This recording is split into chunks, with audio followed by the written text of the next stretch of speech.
హరే కృష్ణ అండి. ఈరోజు మీకు లౌకీ రొట్టె చేస్తానండి. అదే ఆనపకాయ. ఇదేంటంటే దీని ముందర కూరేసుకోవాలండి. ఇగో ఈ మాత్రం ఆనపకాయ తొక్క తీసేసాను, ఓ చిన్న ముక్క ఉంచేసాను. ఈ మాత్రం కోరేసిన తర్వాత ఈ కూర అందులో వాటర్ లేకుండా కొంచెం క్రష్ చేసేసి దాంతో ఏమొచ్చి ఇక ఈ గరిటతో మూడు గరిటెల పిండి, 3-4 గరిటెల పిండి వేసానండి, గోధుమ పిండి. తర్వాత అందులో కొంచెం జీరా పొడి వేస్తాం, కొంచెం ఉప్పు, కొంచెం తగినంత ఉప్పు, కొంచెం ఆయిల్ వేస్తామండి. ఈ విధంగా కోరేసుకోవాలి. ఇక్కడ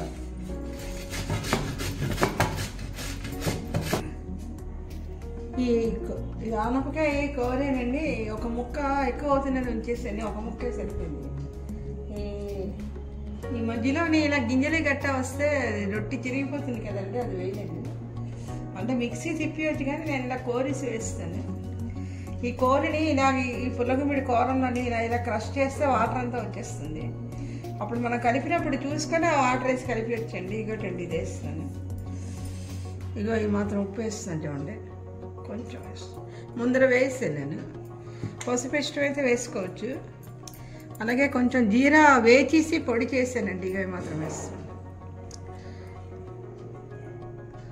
ఇగో కొంచెం వేసాను.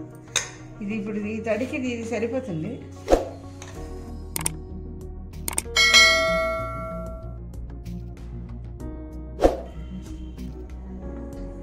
ఈ వాటర్ కూడా మళ్ళా ఉంచాను, కానీ చూడండి వాటర్ కూడా వేసేస్తున్నాను.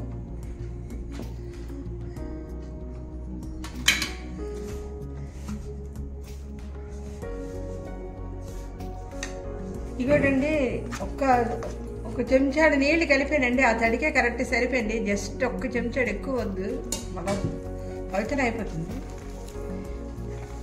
క్రిస్పీగా వస్తాయండి రొట్టెలు, చాలా బాగుంటాయి. ఇక చూసారా ఇలాగ వచ్చింది కదా. ఇప్పుడు ఇందులోని ఒక చెంచా, ఒక 2 చెంచాలు ఆయిల్ వేసానండి.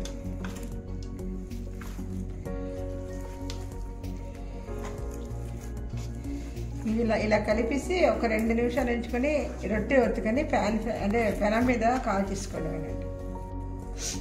ఇంకోటండి ఈ మాత్రం సైజు మనం ఉండలు చేసుకుంటాం. కొంచెం ఇందులోని వేసుకునే వాళ్ళు అల్లంని పచ్చిమిర్చి ఇవి కూడా మసాలా ఇష్టమైతే వేసుకోవచ్చండి. మా ఇంట్లో నచ్చదు, అందుకే వేయలేదు. అలా కూడా వేసుకోండి, బాగుంటుంది. ఇది కొంచెం హల్కాగా ఒత్తుతాం, గట్టిగా ఒత్తా ఉంటే తిరిగిపోతాయి.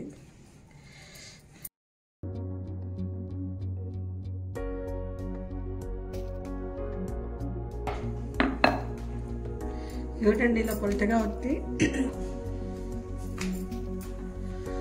ఇది కాలినప్పుడు మనం కొంచెం మిడిల్ మంటలా ఉంచి కొంచెం నెయ్యి వేసుకొని కాలిస్తే బాగుంటాయి. నెయ్యితో కాలిస్తే బాగుంటాయి.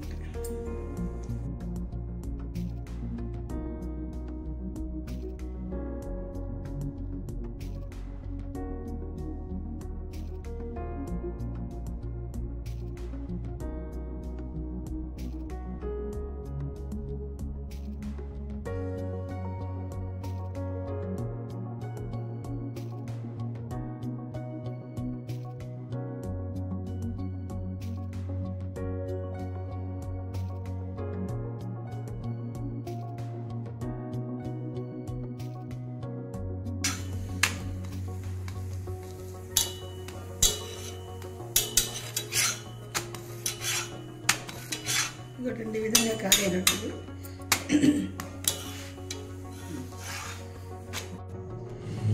లౌకీతోటి రొట్టి రెడీ అండి. ఇది ఎక్కడానే అంటే నూనె కాకుండా నెయ్యి కొంచెం వేసి చేసాను, లేదా మీరు బట్టర్తో కూడా కాల్చుకోవచ్చు. చూడండి ఎంత మెత్తగా వచ్చాయో. అలాగే దీనికి జోడి ఏంటంటే గోరుచిక్కుడికాయ కూటు చేసామండి.